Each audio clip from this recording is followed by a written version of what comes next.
नमस्कार, India news Haryana देख रहे हैं आप। मैं हूं आपके साथ वर्षा राय। बुलेटिन की शुरुआत करेंगे फटाफट खबरों से। कोरोना की तीसरी लहर के संकेत के बीच आज 15 से 18 साल की उम्र के बच्चों का कोरोना वैक्सीनेशन किया जा रहा है। इस एज ग्रुप के लिए भारत बायोटेक कंपनी की कोवैक्सीन को मंजूरी दी गई है। 15 से 18 साल के बच्चों को कोरोना का टीका लगाया जा रहा है। इसके लिए कोविन प्लेटफॉर्म पर बच्चों को टीका लगवाने के लिए अब तक 8 लाख रजिस्ट्रेशन हुए हैं। देश के हर राज्य में वैक्सीनेशन का ये नया मैराथन शुरू हो चुका है और राज्यों ने पूरे हौसले के साथ बड़े बड़े लक्ष्य रखे हैं। केंद्रीय स्वास्थ्य मंत्रालय द्वारा जारी किए गए नए दिशा निर्देशों के अनुसार 15-18 आयु वर्ग के लोगों को केवल कोवैक्सीन ही दी जाएगी। बच्चों के वैक्सीनेशन के लिए दिल्ली में 149 सेंटर चिन्हित किए गए। ज्यादातर वैक्सीनेशन सेंटर वही हैं जहां पहले से ही कोवैक्सीन के डोज लगाए जा रहे थे।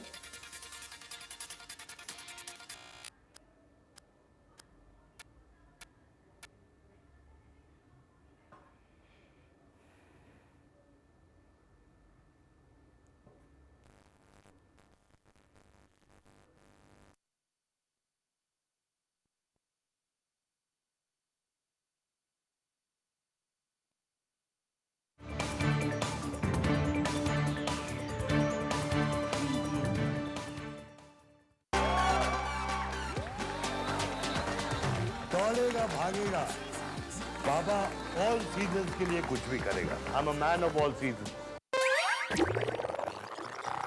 तीखी मिर्ची।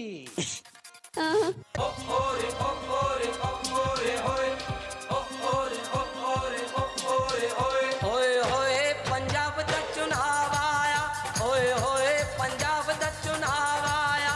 सिद्धू ने ठोक दी ताल, अमरिंदर का बुरा हाल, चन्नी की भी उल्टी पड़ गई चाल। पंजाब दा चुनाव आया, होए होए पंजाब दा चुनाव आया। कांग्रेस पार्टी में बन गए कई कई धड़े, सिद्धू भी कांग्रेस के पीछे पड़े। अमरिंदर सिंह तो अपने फूटे लड़े, इसीलिए हम सबसे आगे खड़े। सिद्धू भस्मासुर है, भस्मासुर है, भस्मासुर, ये तो कांग्रेस को ही कर देगा बर्बाद। पंजाब दा चुनाव आया, होए होए पंजाब दा चुनाव आया। ओ ओरे ओ ओरे ओ ओरे होए, ओ ओरे ओ ओरे ओ ओरे होए, होए होए ये काला अंग्रेज।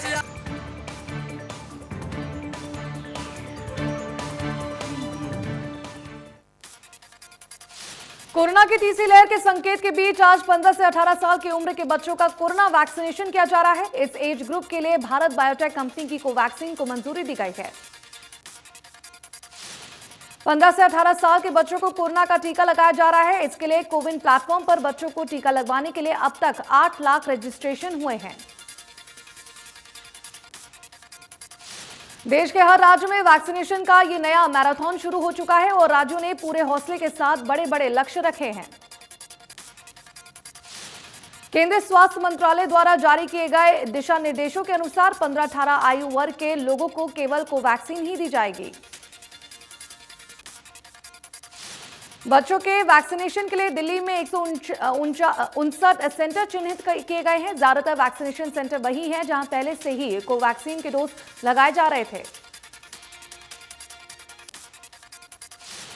स्वास्थ्य मंत्री अनिल विज ने स्वास्थ्य मंत्री मनसुख मंडाविया की अध्यक्षता में कोविड समीक्षा और वैक्सीनेशन विषय पर आयोजित वर्चुअल मीटिंग की। स्वास्थ्य मंत्री विज ने कहा कि प्रदेश में 15 से 18 साल के 15,40,000 बच्चों को वैक्सीन लगाने का काम शुरू किया जाएगा और प्रदेश में वैक्सीन लगाने के लिए तैयारियां पूरी कर ली गई हैं। उन्होंने कहा कि प्रदेश में 98% पहली डोज और 70% दूसरी डोज लगाई जा चुकी है। कोरोना की दूसरी लहर से काफी सबक लिए गए हैं, जिससे आगे इस महामारी से लड़ने में मदद मिलेगी। उन्होंने कहा कि कोरोना की दूसरी लहर से सबक लेते हुए ये फैसला लिया गया था कि 50 बेड से ज्यादा वाले सरकारी और प्राइवेट अस्पतालों में पीएसए प्लांट लगाया जाए और अनिवार्य होगा। अब तक 84 सरकारी अस्पताल में पीएसए प्लांट चालू कर दिया गया है। सोनीपत जिले में 15 से 18 साल के 82,500 बच्चों को वैक्सीन लगेगी। सोनीपत में पहले चरण में 5,000 वैक्सीन की डोज पहुंची है। केंद्र सरकार को वैक्सीन की डिमांड भेजी गई है। 250 बूथों पर वैक्सीन लगाई जा रही है। सोनीपत के फैक्ट्रियों में वैक्सीन सर्टिफिकेट के साथ एंट्री होगी। वहीं सिविल अस्पताल में वैक्सीन के लिए लाइन लगी। दूसरी डोज लगवाने वैक्सीनेशन सेंटर मजदूर पहुंचे। सख्ती के बाद कई इंडस्ट्री के मजदूर वैक्सीन लगवा रहे हैं। जिला उपायुक्त के आदेश का सख्ती से पालन हो रहा है। नियमों का पालन नहीं करने पर कार्रवाई होगी। चंडीगढ़ में मुख्यमंत्री मनोहर लाल ने कोरोना पर समीक्षा बैठक की और सभी उपायुक्तों के साथ कोरोना के हालात पर चर्चा की। सीएम मनोहर लाल ने सभी उपायुक्तों से कहा कि सख्ती से कोरोना गाइडलाइन का पालन करवाएं। साथ ही कहा कि ऑक्सीजन प्लांट अस्पताल की समीक्षा करें। वहीं सीएम ने आदेश दिए कि जिला उपायुक्त सभी आवश्यक उपकरण का निरीक्षण करें और विदेश से आने वाले यात्रियों पर कड़ी नजर रखें। साथ ही सीएम ने कहा कि जिस शख्स को कोरोना की दोनों डोज नहीं लगी है उसे सार्वजनिक स्थान पर एंट्री नहीं दे। सीएम मनोहर लाल ने कहा कि हम तीसरी लहर में किसी भी स्थिति से निपटने के लिए तैयार हैं। दिल्ली के सीएम केजरीवाल ने प्रेस कॉन्फ्रेंस में कहा कि दिल्ली में लगातार कोरोना के केस बढ़ रहे हैं। 3 दिन में 3 गुना एक्टिव केस बढ़े हैं। सीएम केजरीवाल ने कहा कि अब ज्यादातर लोगों को अस्पताल जाने की जरूरत नहीं है। दिल्ली में 37,000 ऑक्सीजन बेड है। दिल्ली सरकार ने इस बार कोरोना पर पूरी तैयारियां कर ली हैं, इसीलिए लोगों को घबराने की जरूरत नहीं है। देश पिछले 24 घंटे में कोरोना के 32,750 नए केस सामने आए हैं। एक दिन में 123 लोगों की मौत। देश में एक दिन में मरीज रिकवर भी हुए हैं। वहीं देश में एक्टिव केस की संख्या 1,45,045 के पार। महाराष्ट्र में बीते 24 घंटे में कोरोना के 11,877 नए केस सामने आ चुके हैं। एक दिन में 9 मरीजों की मौत हुई है। एक्टिव केस 30,000 के पार। गुजरात में कोरोना के 1,069 नए मरीज मिले। पिछले 24 घंटे में 8 मरीज की जान गई। दिल्ली में पिछले 24 घंटे में कोरोना के 4,100 केस सामने आए हैं। एक दिन में 1,156 लोग ठीक भी हुए हैं। दिल्ली में एक्टिव केस 8,397 हो गए हैं। केरल में कोरोना के 2,435 नए मामले मिले हैं। पिछले 24 घंटे में 5 संक्रमितों की मौत हुई है। एक्टिव केस की संख्या 9,000 के पार है। पश्चिम बंगाल में पिछले 24 घंटे में कोरोना के 6,153 नए मामले आए हैं। इसके साथ ही कोरोना नियमों के लिए प्रशासन सक्रिय हो गया है। पंजाब में कोरोना संक्रमण के 332 नए केस मिले। 30 मरीज रिकवर हुए। एक्टिव केस 760 के पार। हरियाणा में 24 घंटे में कोरोना के 577 नए केस। एक दिन में 1 मरीज की मौत। प्रदेश में एक्टिव केस की संख्या 1,000 के पार। देश भर में कोरोना के नए वेरिएंट ओमिक्रॉन का खतरा लगातार तेजी से फैलता जा रहा है। देश के 26 राज्यों में ओमिक्रॉन के मामले 1,700 केस मिले हैं। महाराष्ट्र में ओमिक्रॉन के कुल 510 मामले हो गए। वहीं राज्य में 193 मरीज रिकवर भी हो चुके हैं। दिल्ली में एक दिन में ओमिक्रॉन के 57 नए केस सामने आए हैं। इसके साथ दिल्ली में ओमिक्रॉन के कुल 351 मामले हो गए हैं। राजस्थान में ओमिक्रॉन के 120 मामले हो गए हैं। वहीं 86 मरीज रिकवर भी हुए हैं।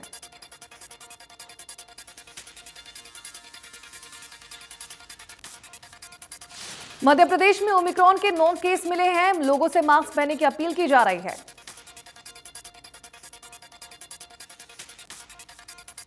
कर्नाटका में ओमिक्रॉन के 64 मामले मिले हैं। इस दौरान राज्य सरकार ने पाबंदियां लगा दी हैं। गुजरात में भी ओमिक्रॉन के मामले तेजी से फैल रहे हैं, जहां ओमिक्रॉन के 186 मामले हो गए हैं। तेलंगाना में अब तक ओमिक्रॉन के कुल 67 केस मिल चुके हैं, जिसके बाद से सरकार ने प्रदेश में पाबंदियां बढ़ा दी हैं। तमिलनाडु में ओमिक्रॉन के कुल 121 केस हो गए हैं। इसके साथ ही राज्य में हाई अलर्ट जारी किया गया है। राजस्थान में ओमिक्रॉन के 52 नए मामले सामने आए हैं, जिसके बाद राज्य में 122 मामले हो गए हैं। हरियाणा में ओमिक्रॉन के कुल 63 मामले हुए हैं, वहीं प्रदेश में 40 मरीज रिकवर भी हो चुके हैं। कुरुक्षेत्र में कोरोना के मामले बढ़ते जा रहे हैं। इस समय कोरोना के 23 मामले हैं, जिनमें कुछ लोग होम आइसोलेशन में जबकि कुछ लोग अस्पतालों में भर्ती हैं।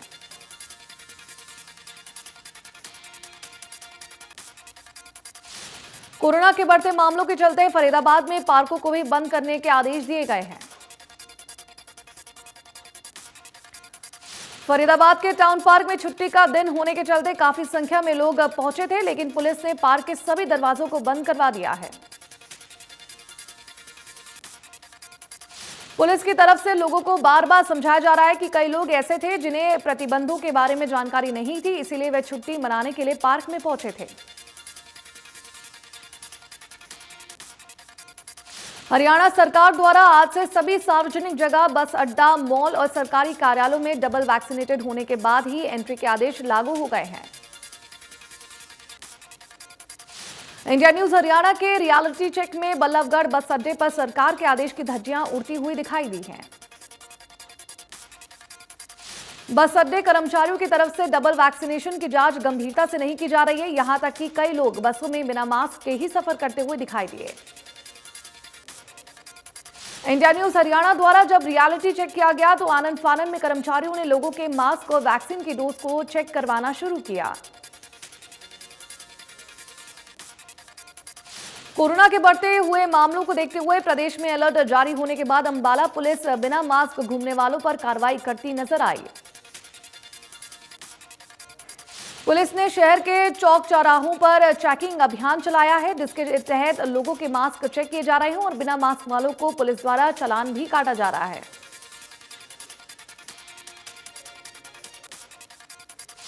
वहीं महामारी सुरक्षा अलर्ट जारी होने के बाद पुलिस ने मॉल्स में जाकर स्टाफ की दोनों कोरोना वैक्सीनेशन डोज की चेकिंग भी की। दिल्ली में आज केजरीवाल सरकार की नई आबकारी नीति के खिलाफ बीजेपी चक्का जाम कर विरोध प्रदर्शन कर रही है। बीजेपी के जारी बयान के मुताबिक दिल्ली का हर व्यक्ति और औरत नई शराब नीति से परेशान दिख रहा है। बीजेपी अपनी रणनीति के तहत पूरी दिल्ली में अलग अलग प्रमुख 15 स्थानों पर चक्का जाम करेगी। ये दिल्ली भाजपा अध्यक्ष आदेश गुप्ता के नेतृत्व में किया जाएगा। एनडीआरएफ के डिप्टी कमांडेंट का कहना है कि अभी रेस्क्यू ऑपरेशन जारी रहेगा, मलबा पूरी तरह से हटाया जाएगा। अभी तक 5 शव बरामद किए जा चुके हैं। डाडम हादसे में 5वां शव बरामद हुआ है। मृतक की उम्र 52 साल बताई जा रही है। डाडम हादसे पर बीसीसीआई के पूर्व कोषाध्यक्ष अनिरुद्ध चौधरी ने कहा कि मृतकों के परिवार को 20 लाख रुपए मुआवजा और सरकारी नौकरी दी जाए।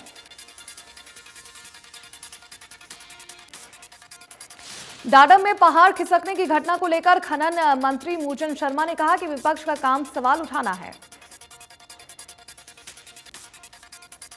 मूलचंद शर्मा ने कहा कि सरकार पहले राहत और बचाव कार्य पर ध्यान दे रही है, उसके बाद कोई गड़बड़ मिलेगी तो उसकी जांच भी कराई जाएगी। विपक्ष के सवालों पर उन्होंने कहा कि मामले की जांच के बाद ही सब कुछ सामने आ पाएगा। कई बार विपरीत परिस्थितियों में पहाड़ दरक जाते हैं।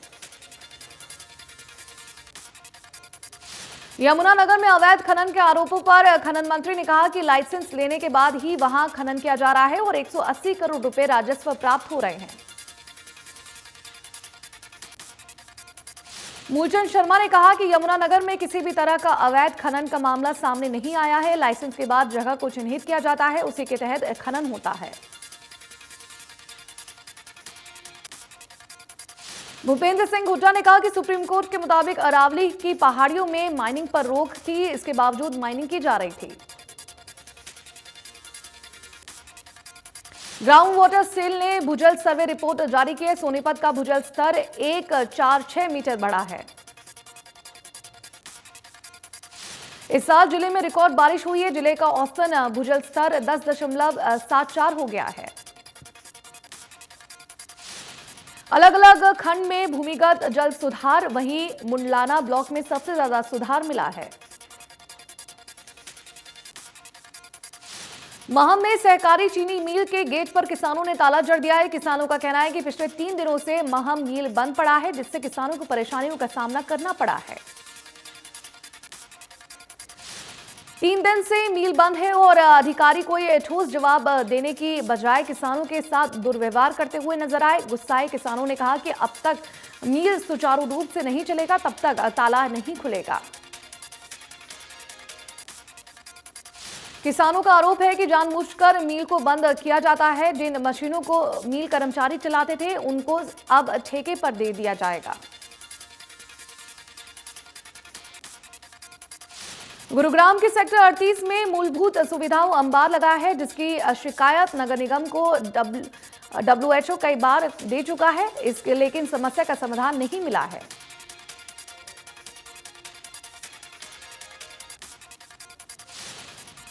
वहीं RWA के सदस्यों ने सरकार से अपील की है कि जल्द से जल्द समस्याओं का समाधान कराया जाए, वहीं सड़क जाम नहीं होगी।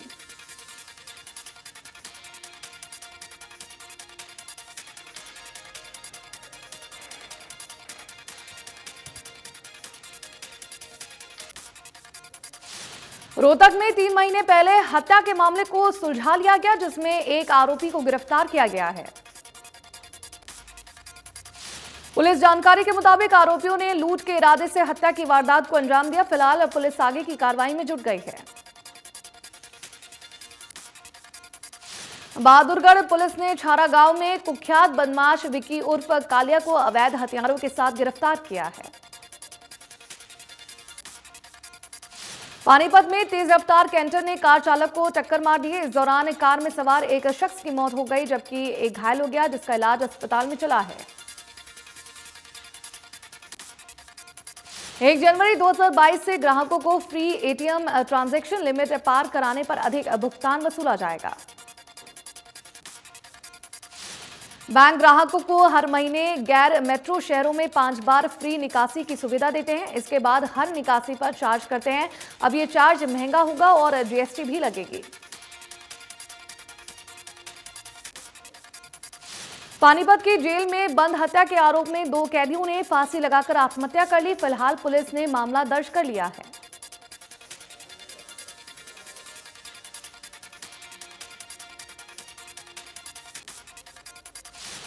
झज्जर में खुंगाई गांव और जहांगीरपुर गांव के बीच एक किसान की सड़क हादसे में मौत हो गई है। मौके पर पहुंची पुलिस ने शव को कब्जे में लिया है और अज्ञात वाहन चालक के खिलाफ केस दर्ज कर लिया है।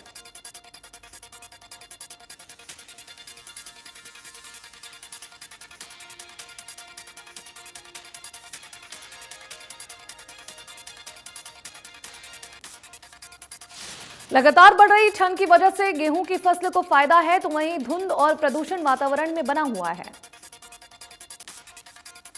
वहीं ज्यादा ठंड पड़ने से सब्जी और सरसों की फसल को नुकसान भी हो सकता है। दिल्ली का air quality index very poor category में है, जहां एयर क्वालिटी इंडेक्स 381 दर्ज किया गया है। हिसार में एयर क्वालिटी इंडेक्स 278 दर्ज किया गया है, जहां दमा के मरीजों को सांस लेने में दिक्कत हो रही है। फरीदाबाद की आबोहवा खराब श्रेणी में दर्ज की गई है, जहां एयर क्वालिटी इंडेक्स 273 दर्ज किया गया है। गुरुग्राम में भी एयर क्वालिटी इंडेक्स खराब स्तर पर बना हुआ है, जहां एयर क्वालिटी इंडेक्स 276 दर्ज किया गया है। भिवानी में एयर क्वालिटी इंडेक्स 252 दर्ज किया गया है, जहां लोगों को परेशानी हो रही है। पहाड़ों पर हो रही बर्फबारी ने सर्दी का सितम बढ़ा दिया है, जहां उत्तर भारत में कड़ाके की ठंड का असर है। मौसम विभाग ने 3 जनवरी तक पंजाब, उत्तरी राजस्थान और हरियाणा में शीतलहर चलने की संभावना जताई है। दिल्ली, पंजाब और हरियाणा को शीतलहर से नहीं मिल रही राहत। दिल्ली में तापमान में लगातार गिरावट दर्ज की जा रही है। विजिबिलिटी कम होने से वाहन चालकों को हो रही है परेशानी। वहीं उत्तर पश्चिम भारत के मैदानी इलाकों में 4 और 5 जनवरी को हल्की बूंदाबांदी के आसार हैं। साल 2022 की शुरुआत हैरी पॉटर फैंस के लिए बड़े तोहफे के साथ हो रही है। इस साल हैरी पॉटर फिल्म इस साल चाइनीज के 20 साल पूरे हो रहे हैं। इसी खुशी में हैरी पॉटर रीयूनियन होने जा रहा है।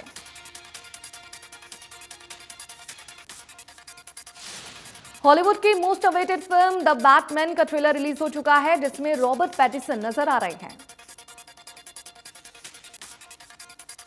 जॉन अब्राहम और उनकी पत्नी प्रिया रुंचाल ने कोरोना पॉजिटिव हो गए हैं। जॉन और प्रिया ने कोरोना से बचाव के लिए दोनों वैक्सीन ले ली थी।